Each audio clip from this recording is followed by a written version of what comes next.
Irmãos, vamos abrir as nossas Bíblias na primeira carta de Paulo aos Tessalonicenses.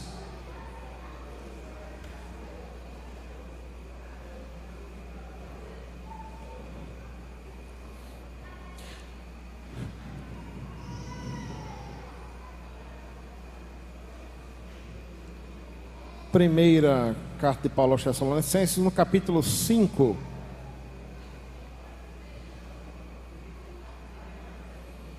Capítulo 5, a partir do verso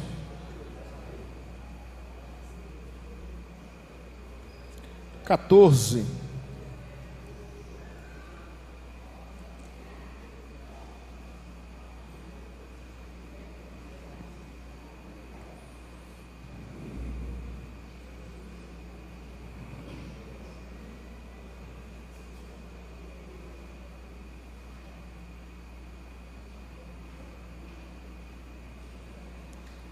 Vamos ler do 12 até o 22, mas, dado o nosso tempo aqui e foco em algo que eu quero trabalhar com os irmãos, nós ficaremos entre o verso 14 e 17, certo? 1 Tessalonicenses capítulo 5, vamos ler a partir do verso 12. Agora vos rogamos, irmãos, que aceiteis com apreço os que trabalham entre vós, e os que vos presidem no Senhor e vos admoestam, e que o tenhais com amor em máxima consideração, por causa do trabalho que realizam. Vivei em paz uns com os outros. Exortamo-nos também, irmãos, a que admoesteis os insubmissos, consolai os desanimados, ampareis os fracos, e sejai longânimos para com todos. Evitai que alguém retribua a outrem mal por mal. Pelo contrário, segui sempre o bem entre vós e para com todos. Regozijai-vos sempre, orai sem cessar. Em tudo dai graças, porque esta é a vontade de Deus em Cristo Jesus para convosco. Não apagueis o espírito, não desprezeis as profecias, julgai todas as coisas e retende o que é bom, abstende-vos de toda forma de mal. Vamos orar mais uma vez. Deus, nós te louvamos e rogamos que o Senhor fale conosco nesta hora, por meio da tua palavra, Deus. Rogamos essas bênçãos a ti em nome de Jesus. Amém. Irmãos, Paulo gostava de fazer isso em algumas de suas cartas. Ele faz isso em Tessalonicenses, faz isso em Romanos, e em outras cartas, que é a ideia de dar diversas instruções ao mesmo tempo. Isso parece aquele pai, sabe quando o pai sai de casa e vai deixar o filho, quem tem filho adolescente aí, né? Eu não cheguei nessa fase ainda, mas que deixa o filho sozinho em casa. Aí antes de sair, tem as recomendações, não tem? Aí chega lá o pai diz assim: ó, menino, não faz isso, não faz aquilo outro, tenha cuidado com não sei o que, faça não sei o que, barará. Não é? São várias coisas numa mensagem só, né? E elas podem até ser olhadas de modo separado, não é isso? É mais ou menos isso que Paulo está fazendo aqui no final da carta aos Tessalonicenses, dando várias instruções, diversas instruções. Talvez inclusive esteja assim na sua Bíblia aí, né? Diversas instruções ou diversos preceitos nesse títulozinho aí dado pela SBB. É sempre bom dizer essas coisas de vez em quando, né? O título aí em negrito não é inspirado, né? Logo pode mudar, pode ter, pode não ter, pode estar equivocado. Alguns inclusive estão. Porque isso aqui foi posto depois, né? Para facilitar a nossa vida, assim como os capítulos e versículos. Mas a ideia de Paulo aqui, ao final da sua primeira carta, né, Igreja de Tessalônica, é de fato dar diversas orientações ou diversas instruções. De repente, coisas pontuais, as quais ou ele já tratou na carta, então é como se fosse um grande resumão, ou então de coisas que ele não precisou se aprofundar, mas aí ele fala ali, né? Se você olhar para esse bloco que nós lemos aqui, do verso 12 ao 17, dá até para perceber que alguns textos ou algumas dessas instruções podem ser lidas, ensinadas e pregadas individualmente, não é? Olha só, quando você vai ler a Bíblia, quando você vai ler a Escritura, como sistema até de interpretação de texto, né? Isso aqui talvez nem seja uma técnica necessariamente de interpretação bíblica, mas de interpretação de texto. É interessante que você olhe o contexto, não é isso? Aí existe aquilo que a gente chama de contexto geral. Contexto geral é o quê? É o contexto que tem a ver com a cultura, com a data, tem a ver com quem escreveu, né? É um contexto mais geralzão.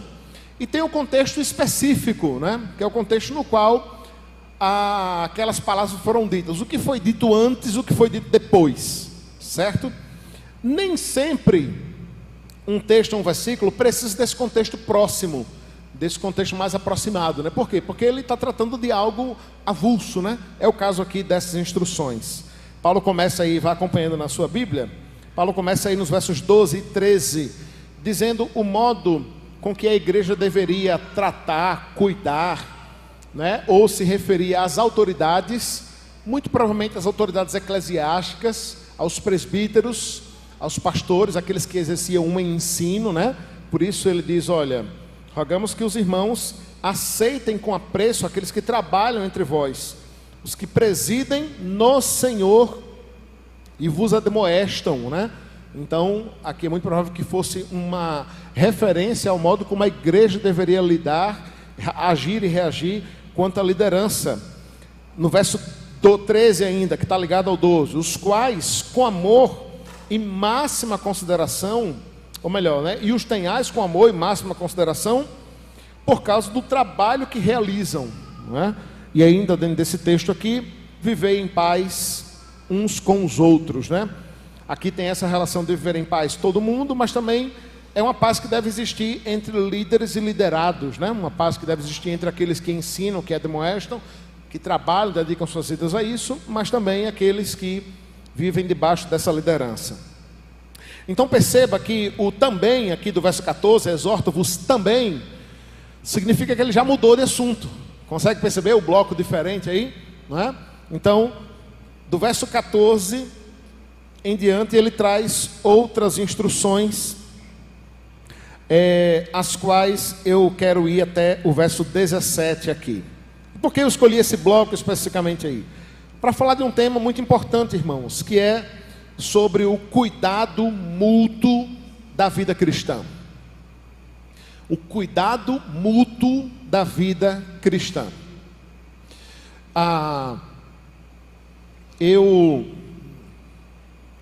É quase que, deixa eu contar uma particularidade familiar aqui.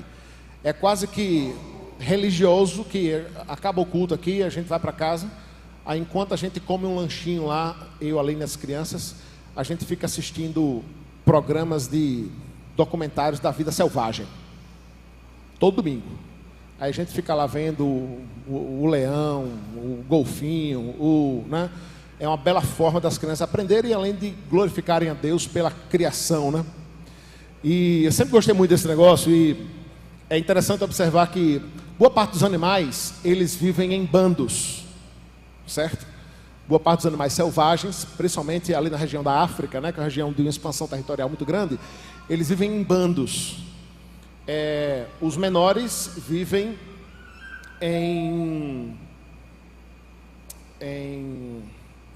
esqueci a palavra.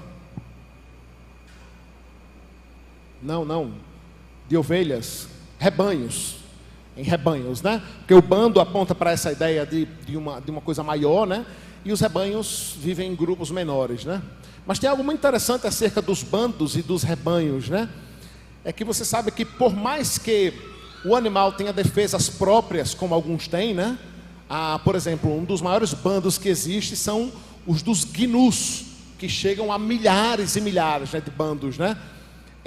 E é um bicho gigantesco, tem chifre, tem casco, dá coice, corre muito, né?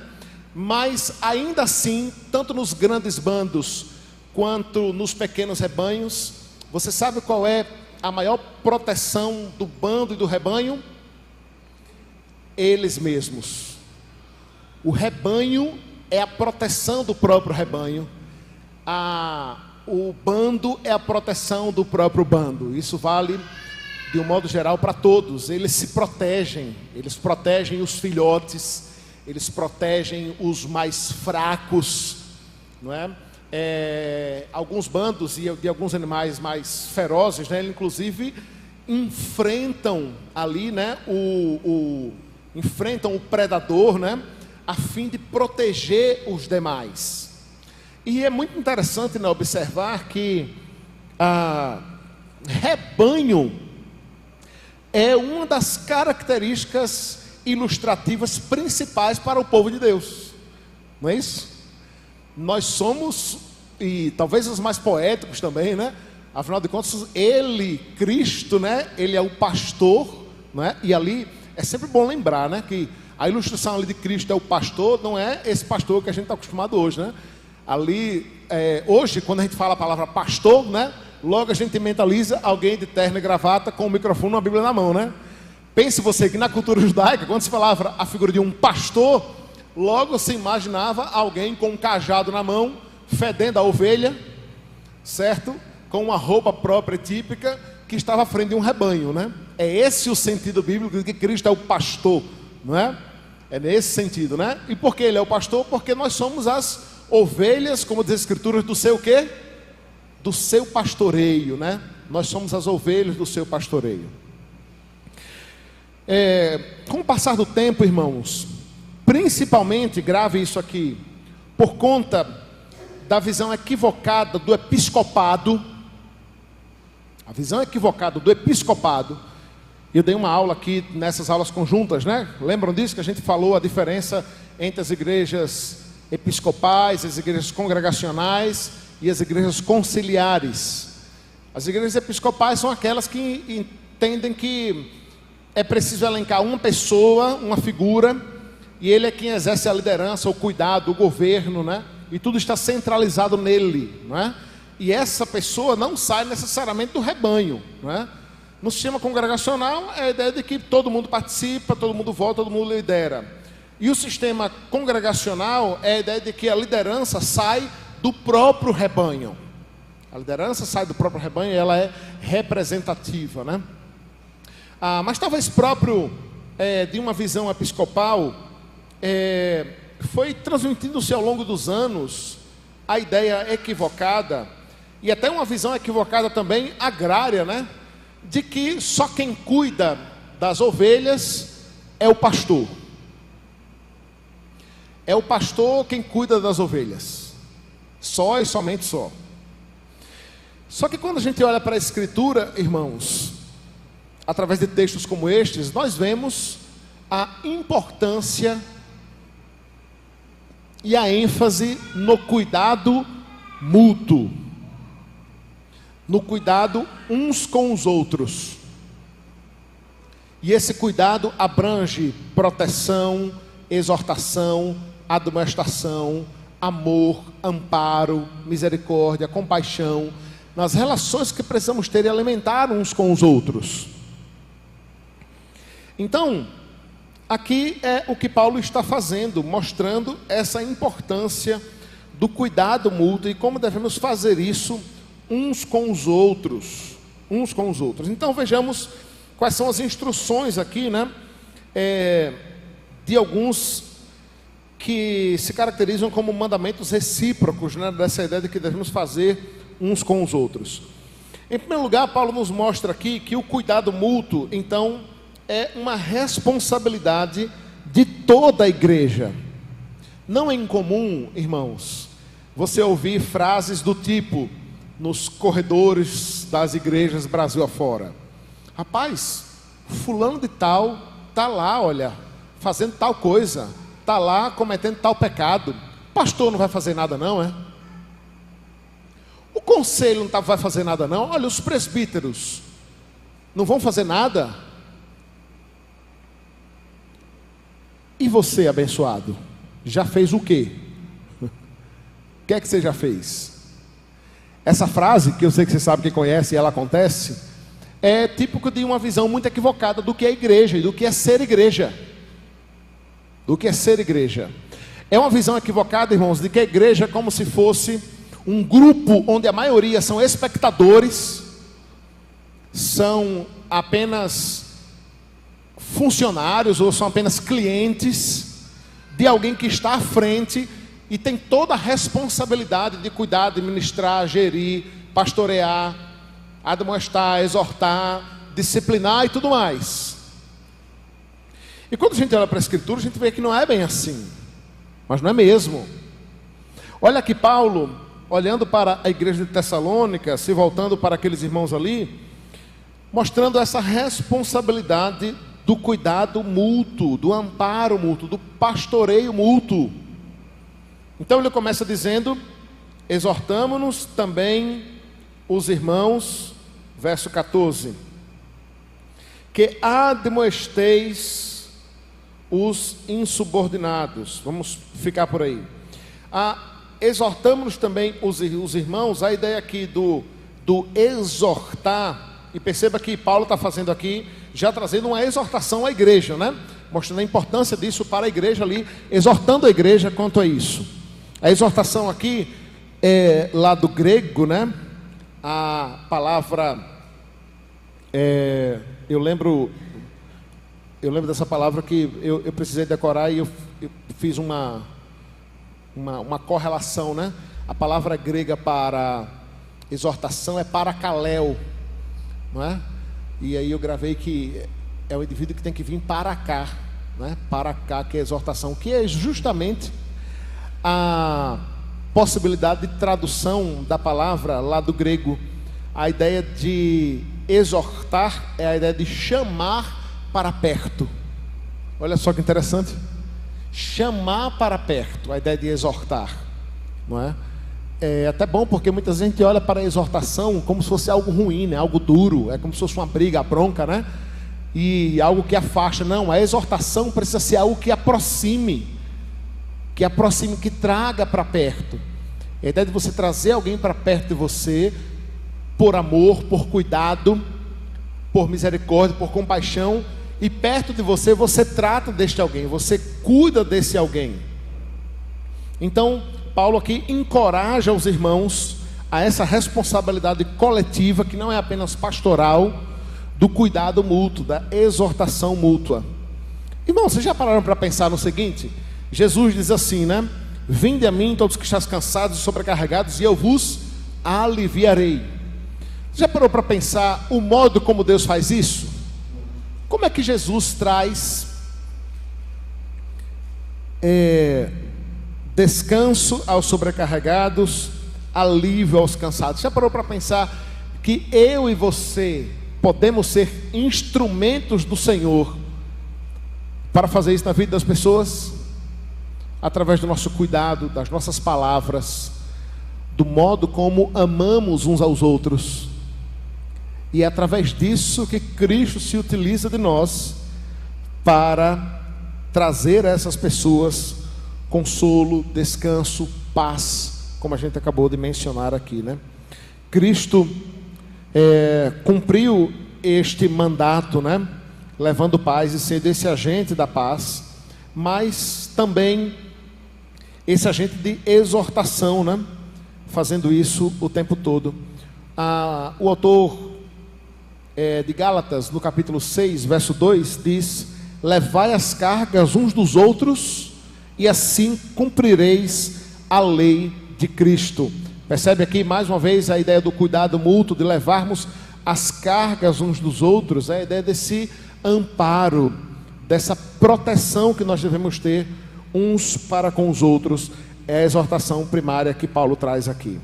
Em segundo lugar, Paulo nos mostra que Cristo então chama a sua igreja para corrigir com sabedoria os desordenados. Permita-me voltar à ilustração do rebanho ou dos bandos. Você passa a olhar lá um rebanho, né? Ou um bando pastando, né? Ou fugindo de um bando de leões, por exemplo, né? Que caçam em grupo. E aí você consegue perceber algo bem interessante, né? E eu fico fazendo lá o tempo todo as analogias teológicas, né? É interessante como no rebanho sempre tem aqueles que nitidamente são experientes em pastar, em fugir, em estratégias para a proteção do rebanho. Esses vão à frente, né? Eles exercem liderança, eles são firmes, eles são seguros. E sempre tem também aqueles indivíduos do bando que são os vacilões. Eles ficam para trás, eles não correm, eles ficam olhando para cima, ficam comendo capim enquanto o grupo já está lá na frente. São o que Paulo está chamando aqui dos desordenados. Olha só, verso 14: exortamos também os irmãos que admoesteis os insubmissos, é o que parece aqui no verso 14. Mas uma das possibilidades de tradução lá também é essa ideia de alguém que vive em desordem. É alguém que vive com dificuldade de ouvir a instrução, a ordem, e esses precisam ser admoestados. Por quem? Pelo próprio rebanho. A admoestação mútua, nesse cuidado que devemos ter uns para com os outros. Os insubmissos aqui descrevem aqueles que estão fora de ordem. Fora de ordem. É a ilustração que alguns linguistas utilizam aqui é como um soldado que marcha fora do pelotão. Vocês já devem ter visto, né? Aquilo que os militares chamam de ordem unida, né? É quando um grupamento, né? Uma companhia, um pelotão, um batalhão marcham, né? Com os passos, né? Ordenados, eles estão em linha, enfileirados, e aquilo parece um mecanismo só, não é isso? Mentalize alguém que está ali, está marchando erradamente dos demais, né? É como, eu estava conversando aqui com os irmãos, né, sobre palmas, né? É quando a igreja toda está batendo palma, né, do jeito certo, e tem um abençoado que faltou às aulas de coordenação motora, né? E ele bate palma todo fora do ritmo. Eu não sei você, mas rapaz, isso me dá uma agonia tão grande, né? Olha só, é essa a ideia aqui do insubmisso, do desordenado. Por quê, irmãos? Porque assim é o rebanho. Aliás, faz parte desse processo de cuidado mútuo nós entendermos que dentro da igreja existem níveis e níveis de maturidade. Níveis e níveis de maturidade. Isso aqui não tem necessariamente a ver com a idade, né, específica da pessoa. Mas existem níveis e níveis de maturidade, de crescimento, de desenvolvimento com o Senhor, de conhecimento da palavra. Então é natural que uns sejam mais experientes, atentos, alertas, enquanto outros são mais vacilões mesmo.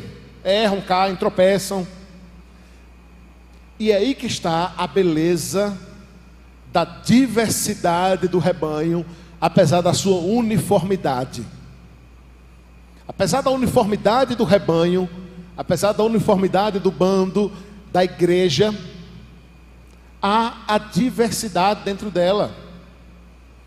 Existem os que são mais preparados e os menos preparados, os que vivem em ordem e os que precisam voltar para a fila, precisam ser instruídos com amor, com a demonstração, com graça, com misericórdia.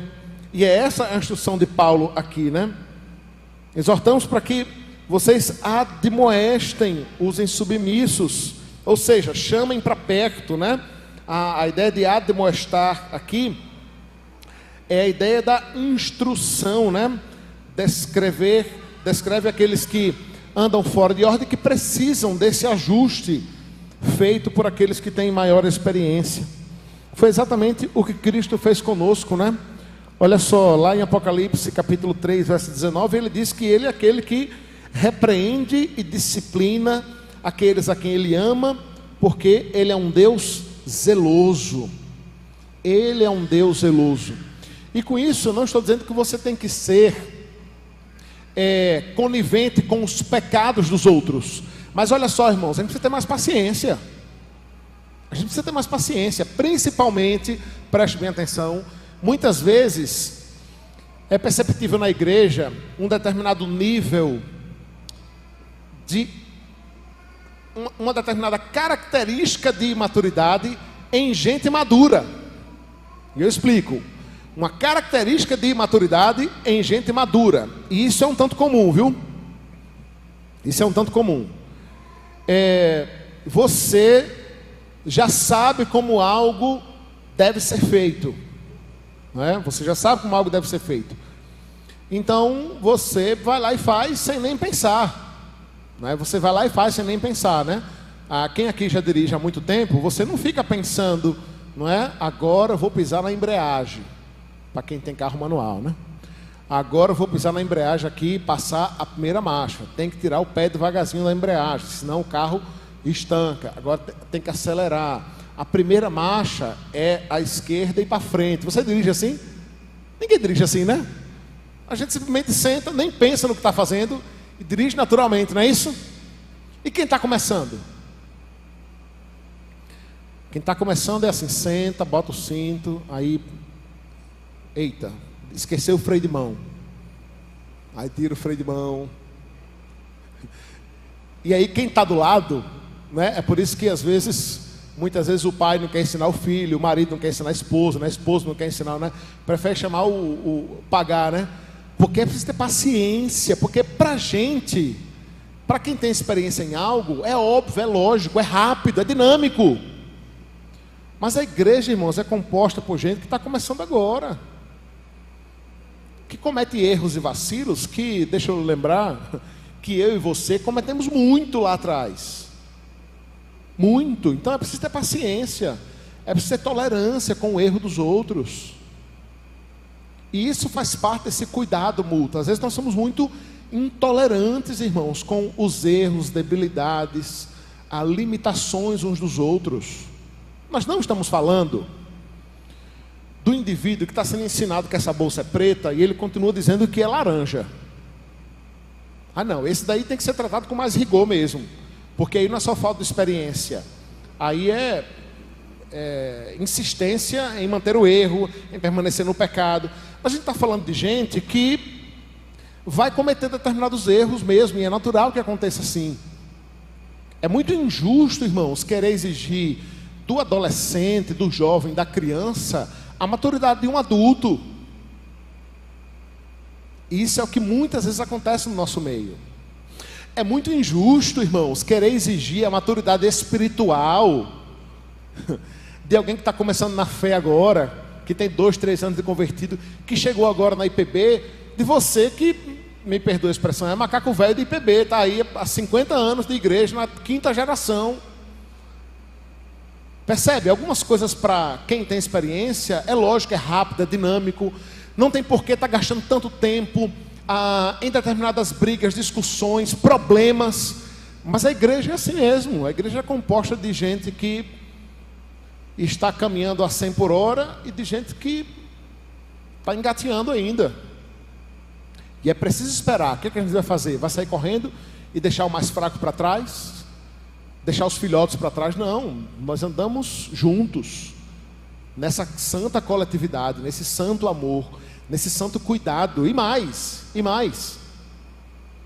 Não tem como o pastor, ou meia dúzia de presbítero, cuidar de tudo e de todo mundo, irmãos. Não tem como.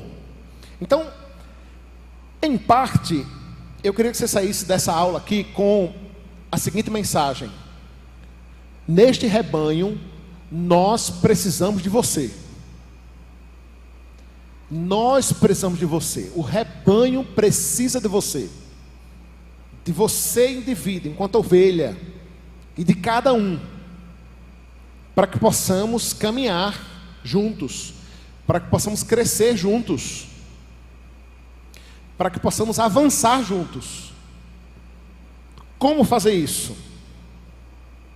Admoestando uns aos outros, instruindo uns aos outros, corrigindo os insubmissos, em amor, com misericórdia, com dureza, quando for preciso, com intrepidez. Mas lembre-se do seguinte, em todo tempo, sempre que você for fazer isso com alguém, trazer a demonstração, correção, exortação, disciplina, se pergunte o seguinte: ao final disso, a pessoa vai entender que eu a amo e quero o bem dela, ou ela pode sair com a impressão de que eu só quero criticar mesmo, me colocar como superior e ver os defeitos delas e apontar os erros dela.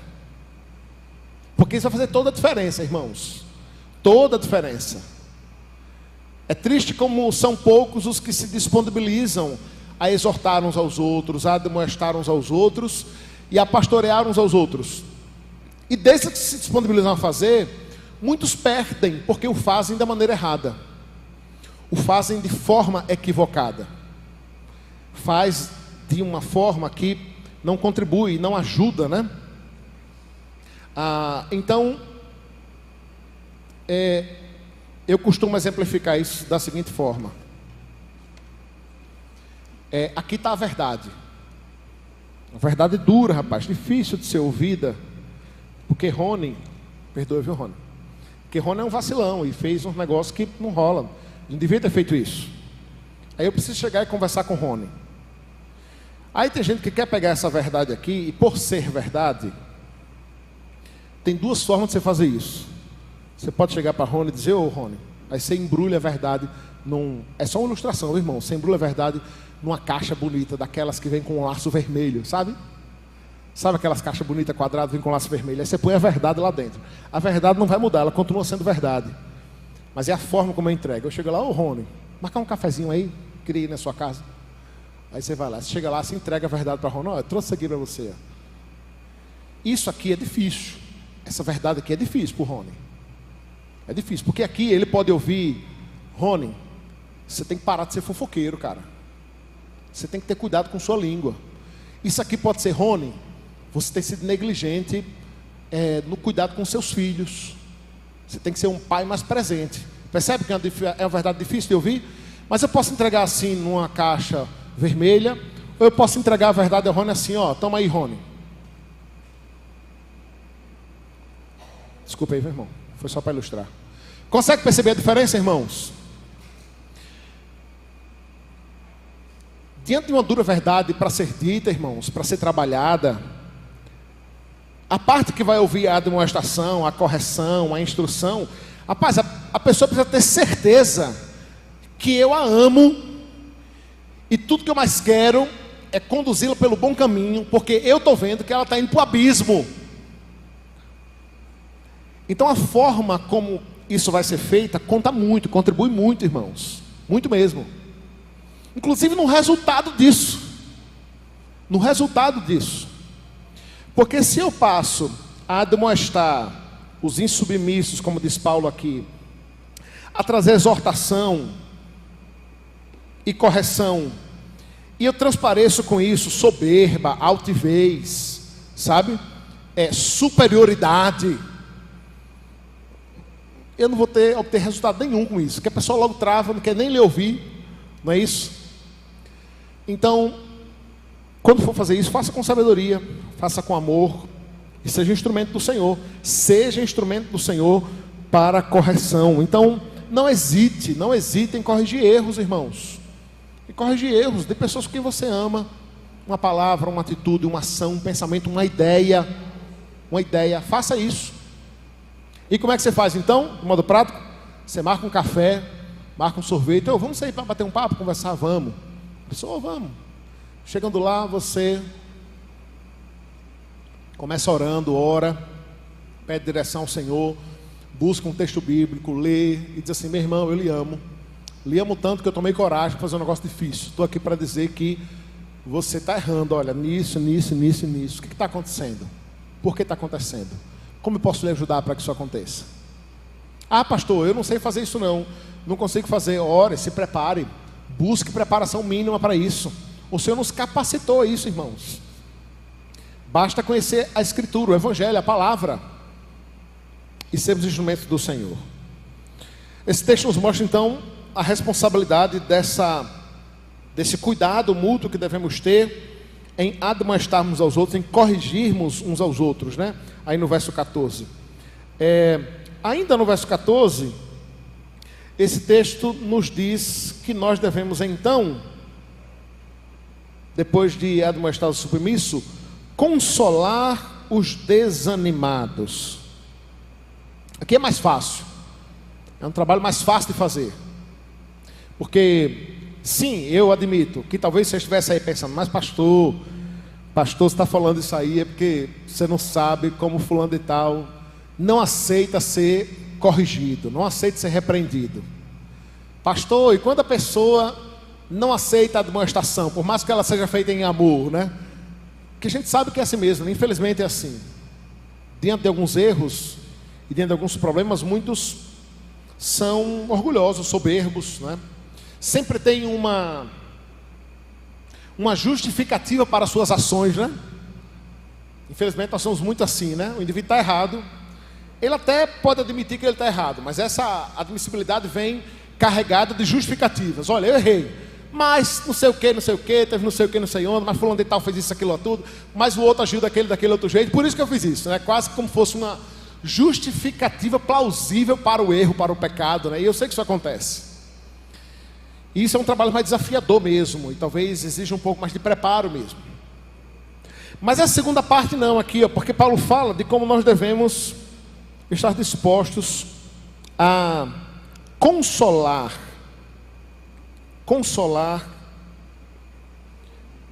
os desanimados. Desanimados aqui são os abatidos, são os desencorajados.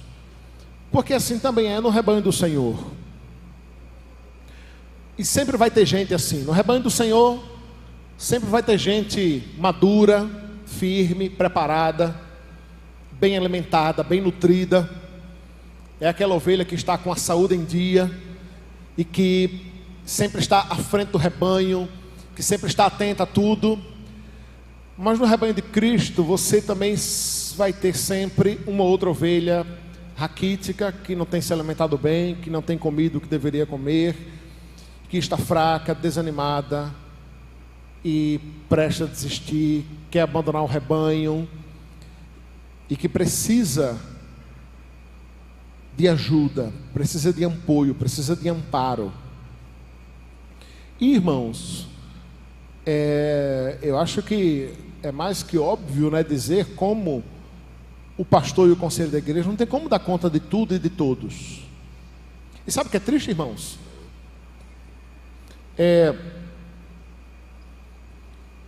Tem uma forma tão simples que a igreja às vezes poderia ajudar, e às vezes até isso a gente sente falta da ação da igreja nisso, que é comunicar ao pastor ou ao conselho da igreja o que está acontecendo com esse ou aquele irmão. Então não é incomum, por exemplo, o irmãozinho passou 2 semanas servindo na igreja e foi se submeter a uma cirurgia e está internado. E aí a frase já vem assim: o pastor não foi visitar ainda, nenhum presbítero foi lá ainda. Aí a gente precisa lembrar os irmãos que a onisciência, atributo de Deus, que consiste em saber de todas as coisas e de tudo, não foi compartilhada com o homem, com o ser humano. Nós só sabemos aquilo que chega até nós. Aquilo que não chega, a gente não tem como saber. Pastor não tem a onisciência, nem acredita no dom de revelação, daquele que vem através do sonho, de uma visão ou de coisa que o valha. Então, se a própria pessoa, ou você que está sabendo que o irmão está doente e está internado, não chegar para o pastor e dizer: ô pastor, fulano de tal, essa semana já aconteceu algumas vezes, eu não está sabendo, e alguém me ligar: pastor, o senhor está sabendo de não sei quem, de não sei onde? Ô rapaz, não estou sabendo não. É pastor, vai lá. Ô minha irmã, muito obrigado, louvado seja Deus da sua vida. E se a pessoa não me dissesse, eu não saberia. O conselho não saberia. Eu faço isso direto com o conselho nas nossas reuniões. Sempre diante daquilo que é plausível dizer, um irmão que está desempregado procurando emprego, um irmão que está descobrindo uma doença, o outro que... Eu sempre faço questão de compartilhar isso com vocês. Irmãos, olha, vamos orar pela irmã fulana de tal, porque a gente precisa saber disso, mas a gente precisa da ajuda dos irmãos para isso. A gente precisa da ajuda do rebanho para isso. precisa da ajuda do rebanho para isso. Você sabe que isso acontece no bando também, né? Permitam-me mais uma ilustração. Está lá o bando, ou o rebanho, e aí chega o caçador. E o bando é grande. Ninguém está vendo o caçador, ninguém está vendo o predador. Mas um indivíduo do rebanho viu. O que é que ele faz? Ele grita, meu amigo, ele dá um jeito de avisar. E todo o rebanho fica sabendo e sai correndo dali. Ô irmãos, assim tem que ser na igreja. Tem gente que fica sabendo que alguém está doente, que o rebanho está fraco em determinada área e fica guardando para si. Nem ajuda, nem avisa quem pode ajudar. Não, irmãos, nós precisamos ter esse espírito, essa noção da coletividade que nós somos. Nós somos um só corpo. Um só corpo. Você, quando toma uma topada daquelas que arranca a unha do dedão do pé, você não olha para aquilo ali e diz assim: eu vou ligar para isso aí não. Esse dedão aí que se vire sozinho, né? Não, nós cuidamos do nosso corpo, né? E não olhamos para ele de forma compartimentalizada, né? É um corpo só. Assim é um rebanho. É uma só unidade. Nós precisamos caminhar juntos. E para isso precisamos, dentre outras coisas, consolar uns aos outros. Irmãos, isso aqui é o que nós percebemos. De um modo geral, a não ser que você seja muito bom nisso, nós percebemos quando um irmão ou outro está triste, está chateado, está cabisbaixo, quando as lágrimas correm, quando ele se afasta, quando ele passa 3 semanas sem vir na igreja, uma vez que era assíduo, que era presente, quando começa a sair das programações, das atividades, começa a dizer não às interações. É hora de agir, irmão. É hora de agir. Nós precisamos, saia daqui com essa mensagem. Nós precisamos de você no cuidado com o nosso rebanho. Não lance essa responsabilidade de atenção e de cuidado somente para o pastor e para o conselho. Nós não temos como dar conta. E ainda mais se a igreja continuar crescendo, e eu espero que cresça cada vez mais. Nós precisamos cuidar uns dos outros, admoestar uns aos outros, amparar os fracos. Olha só o que Paulo diz em Romanos capítulo 15, verso 1. Nós que somos fortes, devemos suportar as fraquezas dos fracos e não agradar a nós mesmos. Então veja, Paulo parte aqui do pressuposto de que sim, existem ovelhas que são mais fortes e outras são mais fracas. Existe gente que é mais madura e outros que são imaturos. Existe gente que está preparada para comer feijoada, mocotó e aquele outro negócio que vocês têm aqui, como é? Que é a mistura de mocotó com mocofato. Misericórdia, Jesus. Mas eu vou comer um dia, eu vou comer. Esses dias a Milena disse que ia mandar uma marmita de mocofato para mim. Não, Milena, peraí, manda não, que eu estou me aculturando ainda. Que eu não sou chegado nem em mocotó nem em fato. Aí misturou os dois, pronto, aí é uma bênção, né? Mas eu vou comer, mocofato. Tem gente que está acostumada a comer um mocofato, irmãos, com farinha e pimenta. Rapaz, mas tem gente que está tomando leite ainda, irmãos. E perceba que isso não aponta para quem é mais importante ou menos importante, tá? Isso aqui não tem nada a ver com isso, não. Não tem a ver com quem merece mais prestígio ou menos prestígio. Porque o próprio Paulo, né? Que talvez todos nós tenhamos a noção do nível de fidelidade, de espiritualidade desse homem. E o nível de espiritualidade e fidelidade desse homem era tão grande que Deus colocou uma bigorna no pé dele para ele permanecer no chão, né? Que é o espinho na carne, para humilhá-lo. E Deus não disse o que era, mas disse qual era o objetivo. Era diante das revelações que Deus estava dando a Paulo. E é esse o cara que diz: olha, eu sou o pior dos pecadores, eu sou o maior de todos, né? Eu não sou nada, as minhas obras não passam trapo de imundícia. Então, a ideia aqui de que admitir que existe quem é mais maduro na fé e quem é menos maduro, quem é mais experiente e menos experiente, não é nível de importância, mas é uma realidade com a qual nós devemos usufruir. Então, a mensagem, por exemplo, irmãos e irmãs, É assim, olha, nós temos o privilégio de ter aqui na igreja gente experiente de vida, que já passou, digamos assim, dos 40, né? Já passou dos 40.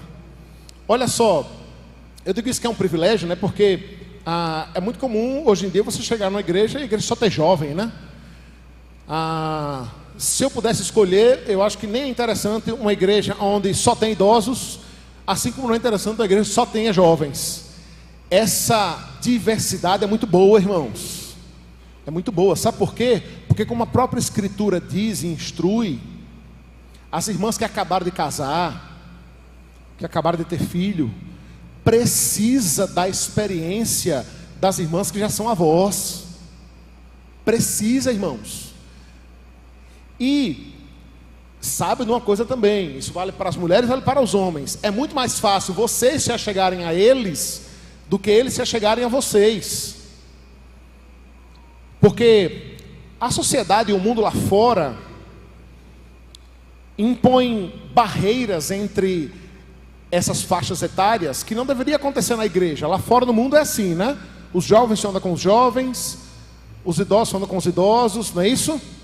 Os casados andam com os casados. O que é a igreja? A igreja é todo mundo junto e misturado e num só corpo, diante de um só Senhor.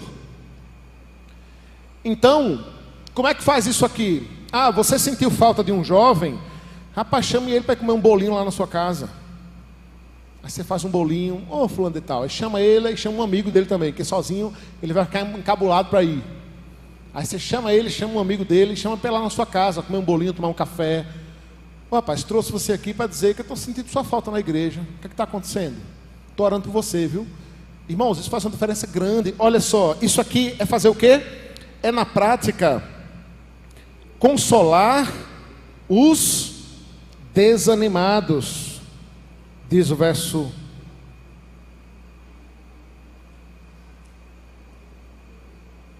14. Consolar os desanimados.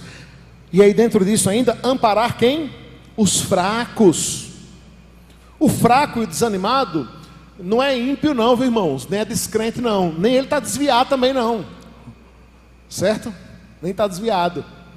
Mas está num momento de fraqueza, de oscilação espiritual, distanciamento do Senhor. Não tem orado, não tem lido a Bíblia, está desanimado. É crente, mas devido às circunstâncias da vida, a problemas, a pecados, precisa de amparo, de ajuda, ser tratado. Nós precisamos pastorear uns aos outros. Esse é o sentido prático, irmãos, inclusive, da grande comissão, do chamado universal de Deus para sermos seus discípulos e seus discipuladores. Mas o verso 14 então continua dizendo que nós devemos consolar aqueles que estão desanimados, amparar os fracos. O amparar aqui é servir de segurança, de apoio, dar firmeza, né? Aos fracos, aqueles que, e essa fraqueza aqui em que sentido? É fraqueza espiritual, física, emocional, não é? O qual nós podemos e devemos ser instrumentos uns dos outros, principalmente a nós que o Senhor tem dado essa graça de estabilidade, de sermos fortes uns para com os outros. Agora veja só, tudo isso aqui precisa acontecer, como eu já comentei aqui, regado de muita paciência. Isso porque a paciência deve ser uma marca nas relações entre os crentes. Onde é que isso aqui está presente? Na instrução de Paulo aí, também no verso 14, quando ele diz: sejais longânimos para com todos. Você sabe que a longanimidade, né, é uma das características do fruto do Espírito, e tem como base descrever alguém que tem um pavio gigantesco, não é? Sabe essa história, né? Da pessoa, gente que tem pavio curto. O longânimo é o contrário. O longânimo é um indivíduo que ele é tardio em irar-se. A ideia da longanimidade, né? Ou literalmente um longo ânimo, não é? É a ideia de que descreve alguém que demora demais a se irar e que suporta com serenidade e tolerância as falhas uns dos outros. Talvez uma cena que ilustre bem isso são os escribas e fariseus querendo apedrejar a mulher adúltera. E Jesus faz vista grossa para o pecado daquela mulher? Não, de forma alguma. Mas ele age com o mesmo rigor, intolerância, farisaísmo, intrepidez, falta de amor, cuidado e misericórdia dos escribas e fariseus? Também não. Ele começa mostrando algo que só ele era a exceção ali, mas que cabe a nós. E é o que nós precisamos ter ao tratar com os erros e pecados dos outros. Porque geralmente é assim, irmãos, olha só. Se é o nosso filho que quebra uma tecla do piano, a nossa tolerância é uma. Mas se é o filho do outro, o nosso olhar já é diferente. E se esse filho do outro for com alguém que eu já não me dei muito bem, ixi, aí é que a intolerância cai mais ainda. Se o erro é cometido pelo outro, se a falha é cometida pelo outro, nós somos extremamente rigorosos. Mas se é cometido por mim, aí sempre tem uma explicação. Sempre tem uma boa justificativa. Aí Jesus se volta para aqueles homens e diz assim: olha, quem não tiver pecado aí, que atire a primeira pedra. E você, mulher, pecou, está em pecado realmente, vá e não peque mais. Então, nós, ao lidarmos, irmãos, com os erros uns dos outros, tem a ver com aquela ilustração que eu fiz aqui com o Rony, precisamos fazer isso com longanimidade. É Paulo dizendo, então, sejam longânimos uns para com os outros. Às vezes a gente tem a impressão, né, de que, aliás, inclusive, né, eu já ouvi relatos disso, né, tanto de ímpios, de gente descrente, e gente descrente. Rapaz, pensa um negócio que entra pelo ouvido e sai pelo outro, é quando eu vejo o ímpio tentando interpretar texto bíblico. Rapaz, é um negócio que eu tenho que exercer minha longanimidade. Mesmo negócio difícil de exercer longanimidade, é o ímpio, o incrédulo, tentando explicar alguma coisa no que se refere à Escritura. E eu não estou dizendo de explicações técnicas, históricas ou literárias diante de profissionais que o fazem muito bem, inclusive, né? Mas eu já vi muito, inclusive crente dizendo, né, que Paulo é esse indivíduo rude, né, rigoroso demais, intrépido, sabe, e etc e tal. Mas é porque olha apenas as defesas de Paulo em relação a determinadas doutrinas. Mas quando a gente vê Paulo com palavras como estas aqui, irmãos, da igreja de Tessalônica, nós vemos um Paulo amoroso, cuidadoso com a igreja, preocupado no modo como a igreja ia cuidar uns dos outros, tratar uns dos outros. Lembre-se que é Paulo, que certamente não era hipócrita de dizer uma coisa e viver outra, dizendo o quanto essa igreja precisava ser longânima. Longânima com o quê, irmãos?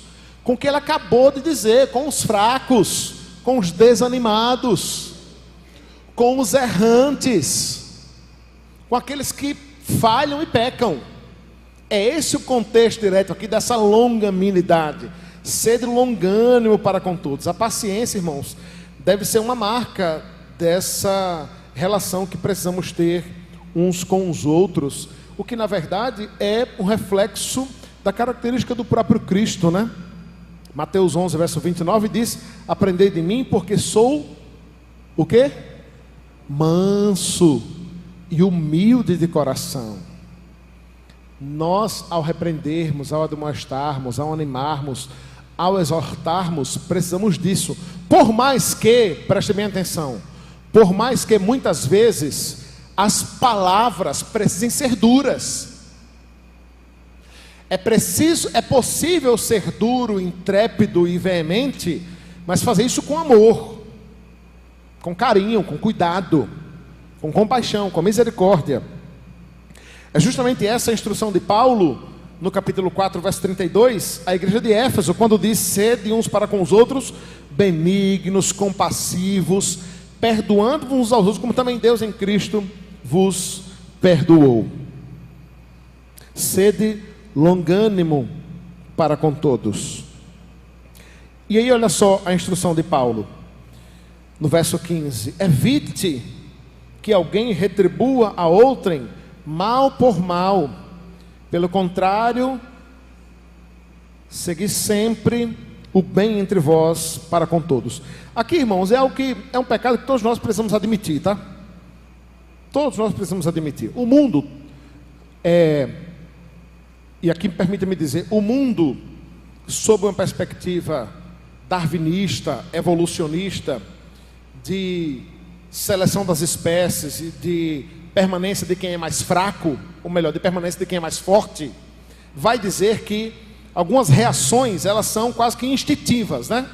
Então é do instinto do homem, se ele tomar um tapa, ele dá outro, não tem como evitar, não é? Essa é a cosmovisão, de um modo geral, né? De um mundo, não é? Que vive, né, com base nessa ideia. Isso vale para tudo, né? A ideia de que toda ação, ela gera uma reação, né? Só que aí vem a Escritura para lhe dar a verdadeira cosmovisão de quem é o homem do mundo, e vai lhe dizer o seguinte: olha, é verdade, toda ação até pode ter uma reação, mas essa reação, ela pode e deve ser, inclusive, contrária à sua natureza. Se o natural seria revidar o mal com o mal, agora, regenerados em Cristo, como novas criaturas, vocês precisam entender que é possível revidar o mal com o bem. É possível dar a outra face. E a gente precisa, irmãos, parar de acreditar que isso é utópico, que isso é... Às vezes eu ouço, às vezes a gente fala sobre isso, mas a gente não vive isso, e é como se isso fosse apenas uma teoria, fosse apenas como é o nome? Um conto de fadas, fosse apenas um folclore. Não, irmãos, não é. Nós precisamos viver isso de fato e de verdade. E precisamos parar de justificar a nossa reação pecaminosa com o erro no qual cometeram contra nós. Isso é o que acontece muito, irmãos, em nossas relações interpessoais, no casamento, no trabalho, em casa, na igreja. Ah, pastor, mas eu fiz isso porque fulano de tal fez isso, aquilo outro. Então lembre-se sempre, ei, preste bem atenção, olha aqui para mim.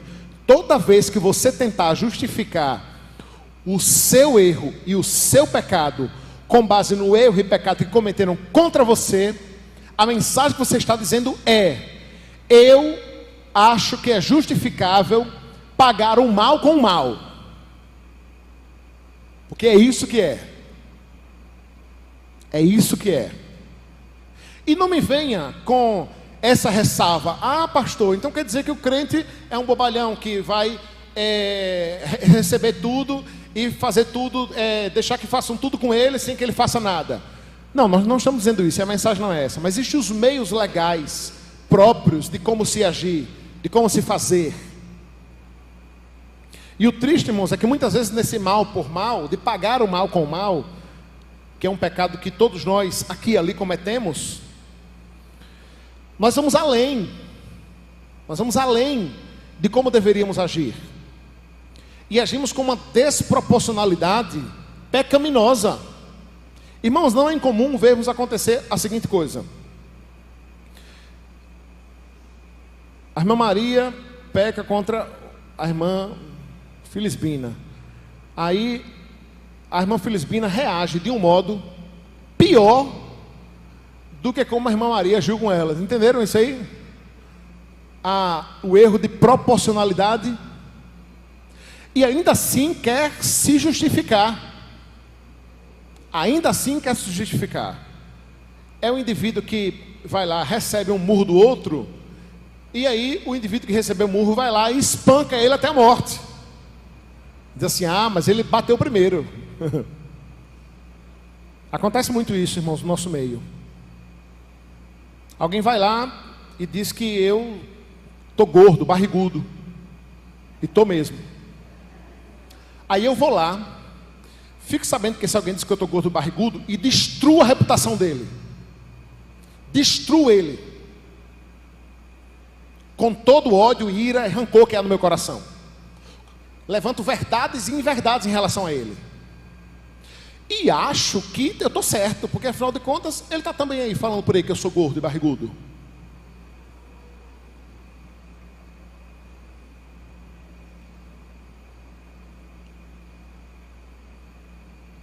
Exorto-vos também, irmãos, que é do mesteiro insubmisso, consolai os desanimados, amparai os fracos, evitai que alguém retribua a outrem mal por mal. Pastor, mas ele fez o mal, o que é que eu faço? Você vai lá em amor, vamos lá, passos de Mateus 18, né? Você vai lá em amor, em graça e misericórdia, ora, se prepara, jejua, se precisar, ora 1, 2, 3 dias, 5 dias, faz uma campanha de oração e marca, vai lá conversar com o indivíduo. Irmãozinho, olha só, você está errado nisso, nisso, nisso, nisso aqui. Ah, não estou não, a coisa ficou pior ainda. Chama um presbítero, chama um pastor, chama um irmão experiente da igreja. Ah, a coisa não melhorou, não mudou. Denuncie ele no conselho. Faça uma denúncia formal. Faça uma denúncia para que a coisa seja tratada conciliarmente. Ele vai ser chamado no conselho e vai ser repreendido. Não haja como ele agiu. Não retribua o mal com o mal. Não faça com ele o que você sofreu da parte dele mesmo. Antes, diz o texto,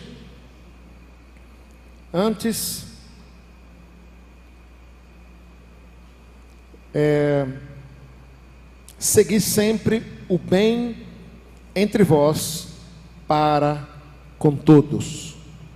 Regozijai-vos sempre, orai sem cessar. É interessante que eu estava pensando nisso ontem à noite, na revisão do texto, que esse texto orai sem cessar, ele é muito citado, né, muito conhecido, inclusive é o segundo menor versículo da Bíblia. Qual o primeiro? Jesus chorou. E tem outro bem pequenininho, né, que está aqui antes dele, né, que é regozijai-vos sempre, orai sem cessar. Percebe que o orar sem cessar, em que contexto ele acontece? Então só para você pensar aí, o contexto de orar sem cessar acontece nesse contexto de cuidado mútuo. O orar sem cessar acontece nesse contexto de pastoreio mútuo, de exortação mútua, de ânimo mútuo, de pagar o mal com o bem de forma mútua. E é nesse contexto que Paulo diz: orai sem cessar. E com isso, eu fecho aqui dizendo da importância da oração em meio às dificuldades dos conflitos, em meio à necessidade de pastorearmos aos outros, cuidarmos uns dos outros. Precisamos orar por isso, orar nesse sentido, irmãos. Deus ajude para que tenhamos coragem para sermos instrumentos do Senhor, para demonstrarmos uns aos outros, cuidarmos uns dos outros, ampararmos aos outros, fazemos isso em amor. Deus ajude para que aqueles que precisam de correção, de admoestação, de exortação, aceitem essa exortação, aceitem ser ajudados, os que precisam ser animados, e assim iremos sempre nos regozijar no Senhor. E aí o verso 18, né, vai seguir dizendo que por tudo isso nós devemos dar graças no Senhor, porque essa é a vontade de Deus e de Cristo Jesus para conosco. Que sejamos instrumentos, irmãos, nas mãos uns dos outros. Os mais fracos sejam amparados pelos mais fortes, que os desanimados sejam amparados por aqueles que estão regozijando-se em ânimo, que aqueles que precisam de exortação, de demonstração, de correção, possam também receber isso da parte do Senhor, tudo isso para a glória de Deus. Essa é a vontade do Senhor. Vamos ficar de pé e vamos orar, pedindo assim a instrução e bênção do Senhor sobre nós, sobre as nossas vidas. Queria convidar o presbítero Gilberto para vir aqui orar por nós. E com essa oração nós estamos encerrando os trabalhos dessa manhã. À noite estaremos aqui para prestarmos culto ao Senhor,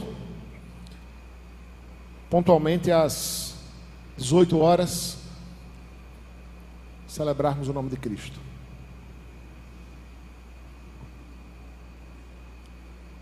Senhor nosso Deus, nosso Pai, nós somos um povo especial. Somos especial porque aprove ao Senhor deixar sua palavra como guia, como bússola para a nossa vida, ser uma vida diferenciada neste mundo mau, de trevas que nós vivemos. Mas como o Senhor mesmo disse que nós seríamos a luz do mundo, o Senhor deu a regra, o Senhor deu a receita para que, Deus, neste mundo de trevas, nós possamos ter uma vida que faça brilhar aquilo que o Senhor já colocou em nós. E o Senhor mostrou como isso deve ser feito, observando a Tua palavra, nos dobrando, nos curvando diante da Tua palavra, porque ela é essa receita vinda do Teu coração, por meio do Espírito Santo, para ser aplicada em nós, para transformar na nossa natureza má, perversa, ruim, que outrora vivíamos, ó Deus, sem conhecer a Jesus Cristo. Mas agora, Pai Celestial, como nova criação, ou criaturas que somos, as coisas antigas, velhas, da velha natureza, Pai, é pela Tua palavra que nós tomamos conhecimento que ela tem que ficar para trás, e temos uma nova vida, Pai. Que o Teu Evangelho em nós, essa boa notícia, essa boa nova, de fato seja vivenciada, mostrada ao mundo, e o mundo veja que de fato nós somos um povo diferente. E aí, ó Deus, desta forma, estarmos pregando e mostrando aos homens que de fato é este povo que o Senhor escolheu para viver a eternidade com o Senhor. E muitos, através desse testemunho, sejam atraídos, ó Deus, lá no meio da perversidade, de toda a malignidade, venham atraídos por esta vida, por esta comunhão que o Senhor quer que vivamos aqui neste mundo. Assim, ó Deus, nos abençoe, vem nos ajudar a termos domínio próprio para que a velha natureza, em momento algum, prevaleça, mas a natureza restaurada pelo poder da Tua palavra, seja isso que seja a nossa bússola, a condução do nosso viver diário. Oramos a Ti, rogando, agradecendo pelo que foi exposto para nós, através do Teu servo, Pai.